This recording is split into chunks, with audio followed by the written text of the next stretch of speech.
Chers amis, bonjour et bienvenue sur Avis TV pour cette 9e causerie. Dans la 8e causerie, j'ai rappelé que des remarques me sont parvenues et j'ai décidé de répondre à ces remarques. Et parmi ces remarques, il y avait la question de savoir qu'est-ce que c'est que les disciplines du savoir. Et c'était une très belle question. J'ai présenté la naissance de l'histoire avec Hérodote, qui prend conscience que transmettre ce qu'on a reçu, c'est bien, mais l'écrire, c'est mieux. Et à ce moment-là, il prend comme initiative, il se donne comme objectif de transmettre aux générations futures l'état du monde tel qu'il le voyait en son temps. Il fait cela après avoir mené une enquête parmi les peuples qui étaient ses contemporains. Il écrit cette histoire qui s'appelle l'enquête, qui deviendra l'histoire. Le terme histoire vient de cette enquête promue par Hérodote. Aujourd'hui, je vais présenter la 2e discipline que nous apprenons aussi à l'école. Quand on est à l'école primaire, c'est juste la matière, la géographie. Mais avec un langage plus soutenu, on te dira les disciplines géographiques, la discipline de la géographie. C'est le même terme. Matière ou discipline, c'est la même chose. Donc, la question est, comme j'ai dit la dernière fois, quand on est enfant, qu'on entre à l'école, on te dit, ça c'est la géographie, il faut que tu apprennes la géographie. Ah, c'est compliqué, il faut soit apprendre par cœur, soit... Mais on s'imagine que ça a toujours été comme ça. Mais en réalité, ça n'a pas toujours été comme ça. Lorsqu'on est dans un contexte de l'oralité, c'est-à-dire on ne connaît pas l'écriture, comment on se présente le monde? Au fait, on ne connaît que le monde qui nous entoure là. Si tu vas à tel endroit, le chemin suit tel chemin, on arrive à une rivière, on traverse la première rivière, une deuxième rivière. Voilà comment on s'oriente. Ou alors, de l'autre côté, on sait qu'il y a une grande rivière. D'ailleurs, les lieux anciens étaient nommés par la rivière en haut, la rivière d'en bas. La montagne, de l'au-delà de la montagne, ainsi de suite. On s'orientait de cette façon-là avec les moyens de l'oralité. Et quand, par exemple, on construit le tam-tam, on sait que ce tam-tam, si on le sonne ici, il va aller à peu près 20 km à la ronde. Pardon. Après, c'est l'inconnu.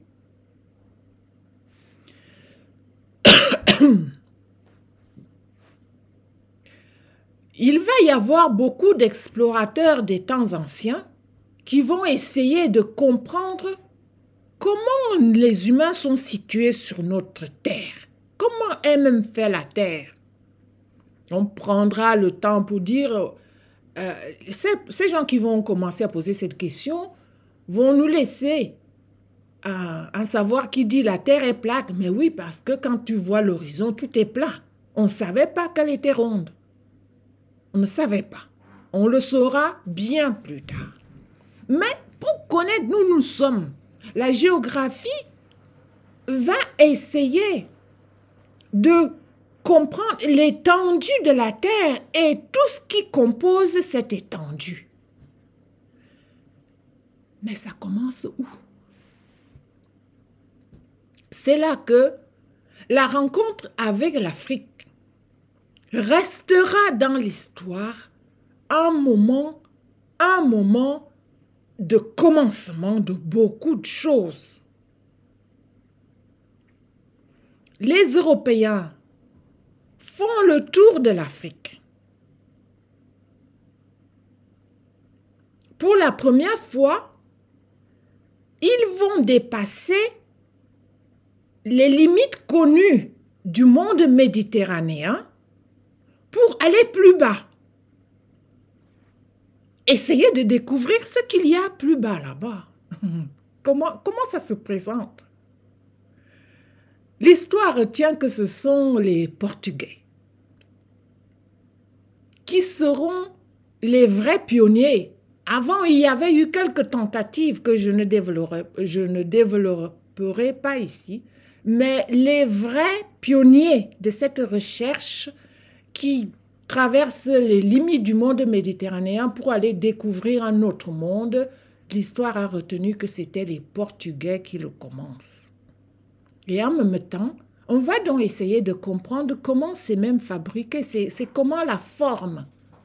Tiens, on va commencer à essayer de comprendre comment est formé notre monde. C'est ainsi aussi que commence la matière géographique. Comprendre comment se situe l'espace dans lequel nous habitons, nous les humains.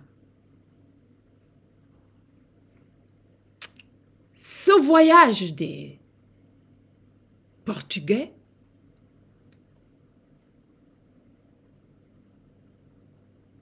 a laissé les traces que nous connaissons encore aujourd'hui.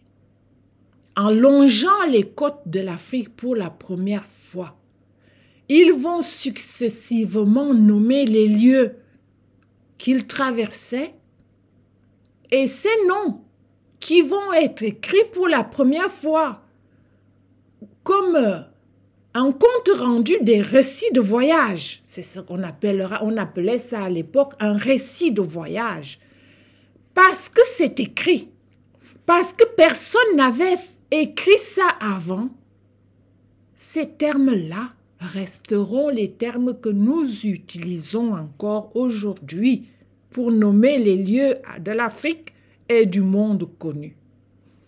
En tout cas, partout où ils sont passés, les noms sont restés puisque c'est eux qui les écrivent pour la première fois. Ainsi, mon pays, le Cameroun. Quand les Portugais traversent le Cameroun, ils aboutissent sur l'estuaire du Vouri où ils trouvent que l'estuaire est complètement envahi de crevettes, ce qui fera l'originalité de ce lieu-dit, qu'il y avait énormément de crevettes dans cette rivière. Ils appelleront ça la rivière des crevettes, ce qui donne le Camaroès et qui deviendra le Cameroun d'aujourd'hui. Cameroun, la rivière des crevettes, ce que nous apprenons aujourd'hui à l'histoire. Il en sera de même du mot Niger ou Nigeria. Le golfe de Guinée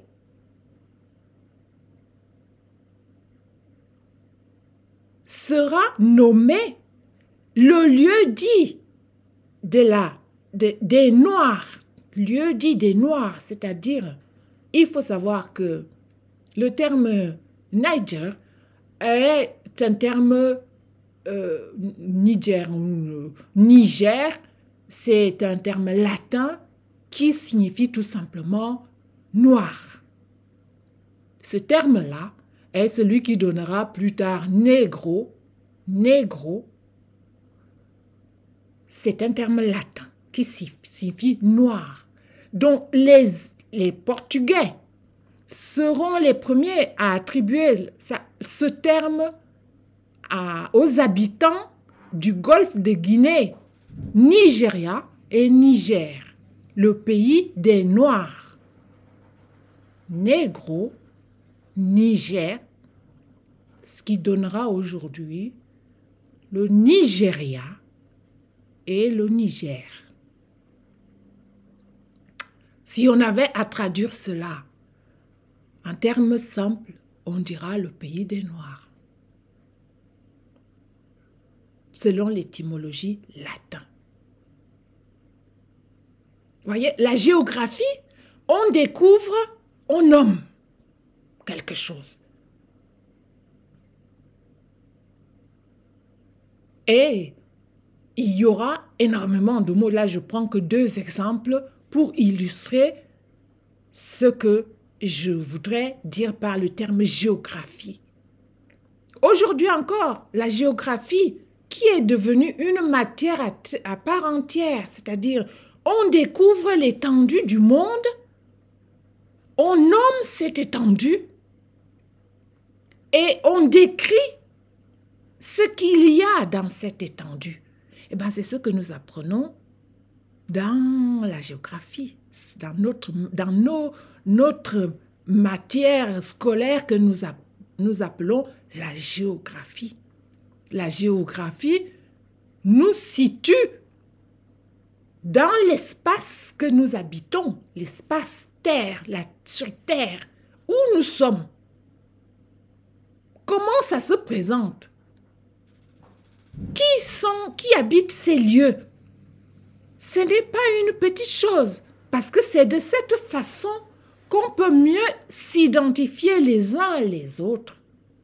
Et ce travail commence avec la découverte de l'Afrique par les Européens, ce qui va se continuer avec la découverte des Amériques.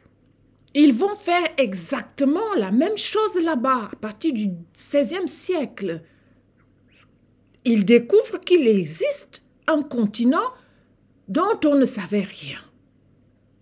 Ils vont procéder la même chose là-bas, la même méthode, nommer les lieux. Par exemple, quand ils arrivent au Brésil, on dit le Brésil, la capitale du Brésil, c'est Rio de Janeiro. Ça veut dire la rivière de janvier. La rivière que l'on avait traversée au mois de janvier. Parce que les explorateurs nous disent, nous sommes passés à cet endroit au mois de janvier. Et ce nom est resté. Donc, il n'y a pas, comment on dirait, de sorcellerie. C'est vraiment à partir du XVIe siècle que les humains prennent conscience que nous habitons un vaste monde qu'il va falloir nommer, qu'il va falloir explorer pour comprendre où nous sommes, qui est avec nous. Et bien sûr, en découvrant là où nous sommes, en découvrant qui est avec nous, effectivement, cela aboutira malheureusement pour l'Afrique à l'esclavage, à la colonisation des nouvelles terres, que les gens s'imagineront que comme ce ne sont pas eux qui habitent ces terres, alors on peut les explorer puisque c'est, enfin, comme si on disait, c'est des terres vides. Comme si les Noirs qui étaient là, n'étaient pas vraiment les vraies personnes. Alors nous, on vient occuper, nous les vraies personnes, nous venons occuper ces endroits. Malheureusement, c'était comme ça dans l'esprit du temps.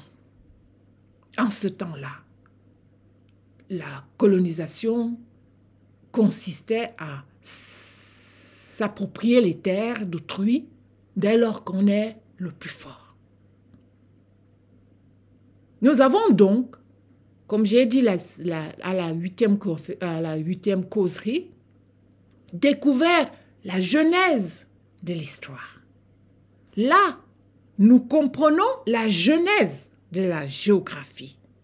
Quand on est dans l'oralité, il faut qu'on se rende compte qu'on fait juste un petit peu, en miniature, ce que l'écriture permettra de faire en grandeur nature, c'est-à-dire au-delà de ce que la seule mémoire humaine peut retenir. La géographie est une discipline du savoir qui nous permet de comprendre où nous sommes, avec qui nous sommes et quelle est l'étendue de l'espace que nous habitons, c'est-à-dire la Terre. Et tous les méandres qui composent cette Terre. À tel endroit, il y a des choses que d'autres, que les gens n'ont jamais vues. Par exemple, quand on est dans la forêt, on n'imagine pas un seul instant ce que c'est qu'un désert. Et vice-versa. Quand on est né dans le désert, on n'imagine pas un seul instant qu'est-ce que c'est qu'une forêt. Et c'est la géographie qui nous permet de nous situer, de situer toute cette diversité pour que nous comprenions notre espace commun, collectif, qui s'appelle la Terre. C'était donc important de dire les disciplines du savoir que nous allons découvrir une à une. Chacune sert à quelque chose. Et quand on va à l'école, il faut comprendre l'origine de chacune pour mieux, disons, entrer dans ce savoir-là. Aujourd'hui, avec la profusion des savoirs, c'est-à-dire on est rendu dans une inflation. Il y a tellement de savoirs qu'on ne sait même plus ni nous d'où nous venons, ni où nous allons. Tellement on est saturé de tous les côtés par les savoirs. Genèse des civilisations nous permet de poser à nouveau nos deux pieds sur les fondations pour que nous sachions d'où nous venons, comment ça a commencé, avant que ça ne devienne quelque chose qui nous dépasse complètement. Je pense que notre génération doit cela à nos enfants pour le futur. Reposer les fondations pour que ça n'aille pas dans tous les sens. C'est cela le rôle de Genèse des civilisations. Je vous dis merci de m'avoir écouté et la prochaine fois, nous découvrirons une autre discipline du savoir, toujours pour poser les fondations. À bientôt et au revoir.